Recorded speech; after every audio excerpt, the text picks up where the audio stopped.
কিছু কথা তেতো হলেও সত্য যে নারীদের জীবন সবসময় পরাধীনের মাঝেই থাকে। একটা মেয়ে যখন ছোটবেলা থেকেই বাবার বাড়িতে বড় হয়, তখন বাবা মা যদিও অনেক ভালোবাসে, তবুও তারা বলবে যে মেয়ে তো পরের বাড়িতেই চলে যাবে।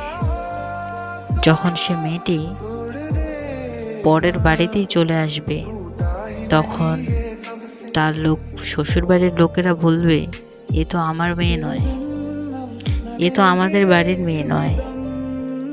এখানে কি বোঝায়? মেয়ে মানুষ সবসময় পরাধীন, তাদের নিজের বলতে কিছুই থাকে না। ঠিক আছে, মানতে হবে যে ভালোবাসে, তবু তার মাঝেও একটা কিন্তু থেকেই যায়। মেয়েরা সেই যুগ থেকেই অবহেলিত ছিল, আছে আর থাকবে। এটা এদের ভাগ্য, এটা মেনেই এগিয়ে যেতে হবে।